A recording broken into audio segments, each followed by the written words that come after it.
Hello everyone, it's Mr. Co again, and we're back at that same tributary of Rock Creek that we visited a couple of weeks ago. This time we've even got a visitor with us. Now, what I'm going to do here is the same thing that I did 2 weeks ago. I'm going to grab 2 samples of water in these little containers. We're going to bring them back home, and we're going to put them under the microscope. Alright, here they are. Just like last time, I've made sure to grab some stuff from the bottom of the creek in one of them, and in the other one, I made sure to collect a sample of some of this interesting plant which grows on some of the rocks submerged in the creek here. So, we're going to bring these home, we're going to put them under my brand new microscope and see what we can see. Let's go! To prepare this slide for the microscope, I'm going to use my dropper to suck out a little bit of water from my sample. As I do that, I'm going to try to make sure that as I'm sucking up water, I'm getting some of this interesting material which is at the bottom of the sample.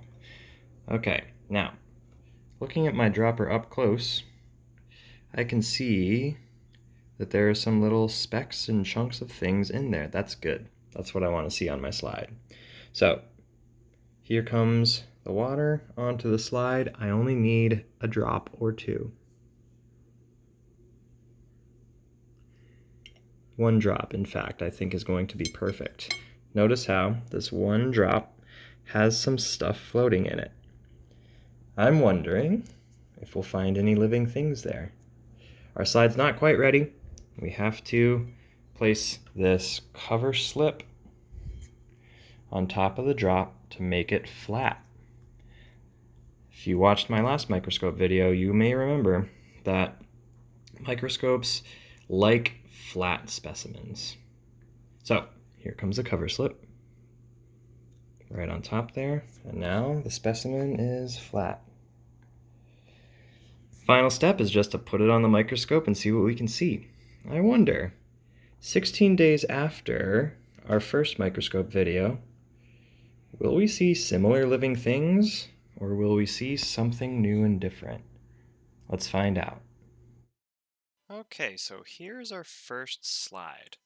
And as you can see, already we can notice some benefits of this new microscope of mine. We've got a really nice bright background that's coming from the light underneath the sample stage on the microscope, shining up and through the water sample. We've got some really crisp colors here, and the video resolution is also higher than on my old scope.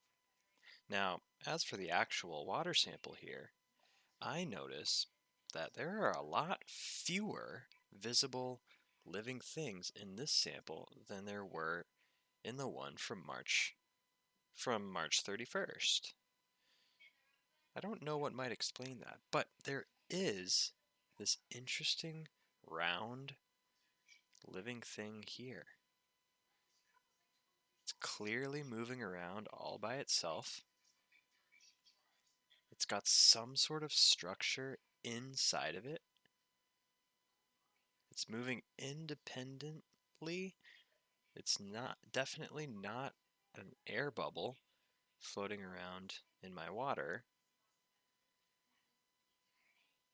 It tilted just there a little bit, so you can see, you at least get an approximation of the 3D space that it takes up. Still kind of a mystery. Here's a look at our other sample, the one that had those plant fibers in it. Right away we can see one little diatom moving around on the left there, but really not a lot of other movement. Again, a lot fewer living, moving specimens are visible in this sample than there were in our March sample. I wonder why that is. But in any case, we can see here the main feature of this video, this microscope video, is the big central plant fiber. And there's another diatom moving along it there slowly. Mostly what we see here are diatoms that are actually attached to the plant fiber itself. You can see them kind of hanging off of it on all sides. They're not really moving much, but they are there. Interesting. For our final sample, we're going to look at a dandelion seed. You may recall from one of those pollen videos that for a dandelion to create a seed, it must first be pollinated. But if that pollination does happen, it will produce a seed which looks like this. What we're seeing now in the microscope video are those long, whitish, grayish, feathery hairs, I guess you might call them, that you see on a dandelion seed. And did you notice those little barbs, or like almost like spikes? No, not spikes, but more like little barbs or hooks which come off of each of the dandelion seed's hairs? I thought that was very interesting to discover. What do you think those might be good for? What do you think they might be used for? Check out this really great up close image here. How could those barbs help a dandelion seed get its job done? It needs to go to a new place, land on the ground somewhere, and start growing. How might those spikes be helpful? So, got a thought about the video? Got a question or comment? You know what to do. Hit me up via email or on the Padlet. I'd especially be curious if any of you have ideas about what I should put under this brand new microscope next.